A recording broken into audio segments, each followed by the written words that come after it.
46. Hannah Arendt. Hannah Arendt, 1906 a 1975, es una de las filósofas y teóricas políticas más importantes del siglo XX. Su obra ofrece una profunda reflexión sobre la naturaleza del poder, la libertad, el totalitarismo, la violencia y la responsabilidad moral.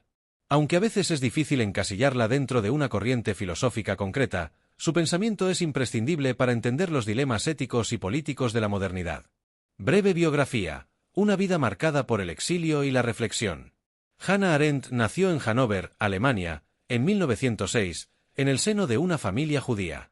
Desde joven, destacó por su inteligencia y su inclinación hacia la filosofía. Estudió con algunos de los pensadores más influyentes de la época, como Martin Heidegger, con quien tuvo una relación personal y académica compleja, y Karl Jaspers, que fue su mentor. La llegada al poder del régimen nazi en 1933 marcó un punto de inflexión en su vida. Debido a su origen judío y a su oposición al nazismo, Arendt se vio obligada a huir de Alemania, primero a Francia y luego a Estados Unidos. Esta experiencia de exilio y desarraigo influyó profundamente en su obra. En Estados Unidos, Arendt se convirtió en una destacada académica y escritora, y sus obras más importantes comenzaron a publicarse a partir de los años 50. Principales temas del pensamiento de Hannah Arendt. La obra de Hannah Arendt es vasta y aborda múltiples cuestiones, pero hay varios temas centrales que atraviesan su pensamiento. A. El totalitarismo y la banalidad del mal. Uno de los aportes más conocidos de Arendt es su análisis del totalitarismo.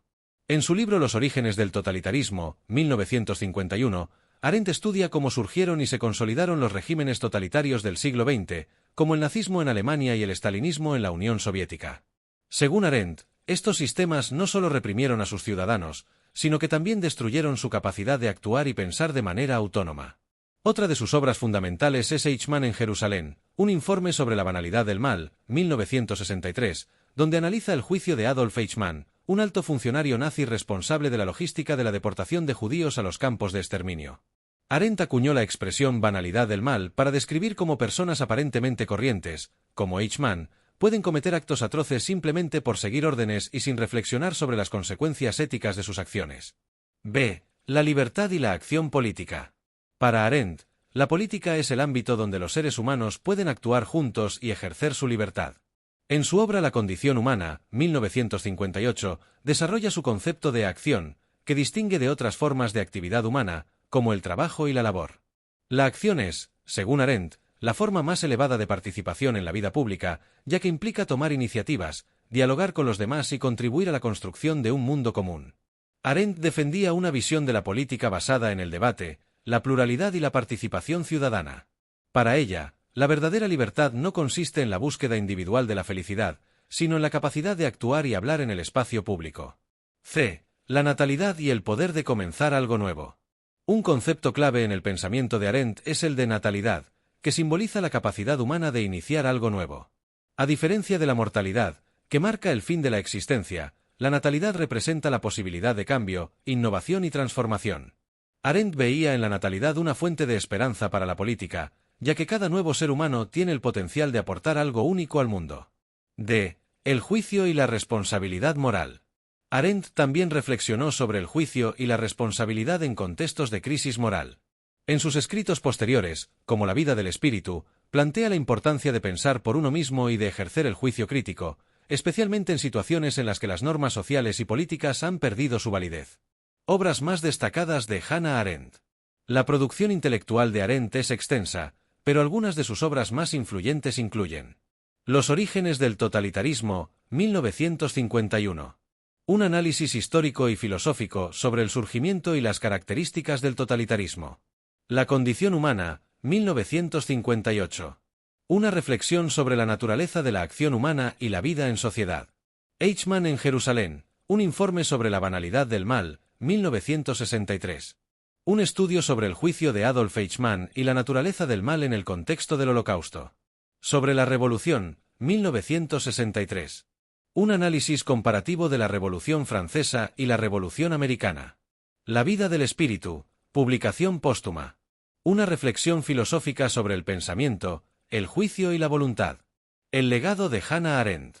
El pensamiento de Hannah Arendt sigue siendo relevante en el siglo XXI, ya que aborda cuestiones fundamentales como la libertad, el poder, la democracia y la responsabilidad ética. Su análisis del totalitarismo y la banalidad del mal ofrece lecciones valiosas sobre los peligros de la obediencia ciega y la deshumanización. Además, su visión de la política como un espacio de acción y pluralidad invita a repensar las formas de participación ciudadana y a valorar la importancia del diálogo y el debate en la vida pública. Una filósofa para tiempos difíciles. Hannah Arendt es una pensadora indispensable para entender los desafíos políticos y éticos del mundo contemporáneo. Su obra nos anima a reflexionar sobre nuestra responsabilidad como ciudadanos, a ejercer el juicio crítico y a defender la libertad y la dignidad humana en un mundo que, como ella misma advirtió, puede ser peligroso si olvidamos las lecciones del pasado. La fuerza y profundidad de su pensamiento residen en su capacidad para iluminar las tensiones y dilemas de la condición humana, desde el exilio hasta la acción política, y desde la banalidad del mal hasta la esperanza que encarna cada nuevo comienzo. Anécdota sobre Hannah Arendt. Una anécdota interesante sobre Hannah Arendt ocurrió durante su exilio en París, antes de su partida definitiva a Estados Unidos. En 1933, tras la llegada de los nazis al poder en Alemania, Arendt decidió involucrarse activamente en la resistencia contra el régimen nazi. En lugar de quedarse en la esfera académica, Arendt comenzó a recopilar y archivar documentos relacionados con la persecución antisemita para exponer las atrocidades que estaban ocurriendo. Durante una de estas actividades clandestinas, fue detenida por la Gestapo. Según cuenta ella misma en entrevistas posteriores, aunque la situación era extremadamente peligrosa, Arendt mantenía la calma y la dignidad. Afortunadamente, logró ser liberada tras un breve tiempo en prisión, pero entendió que su vida en Alemania se había vuelto insostenible. Esta experiencia marcó profundamente su visión sobre la política y la responsabilidad ética. Años después, Arendt recordaba esta época diciendo: «Nunca me había sentido tan libre como durante esos días en los que trabajé en la resistencia». Esta frase puede parecer paradójica, pero refleja su convicción de que la verdadera libertad no reside en la seguridad personal, sino la capacidad de actuar con sentido y tomar decisiones valientes en tiempos difíciles. Esta experiencia de resistencia temprana influyó en su pensamiento posterior sobre la acción política, la libertad y el compromiso ético.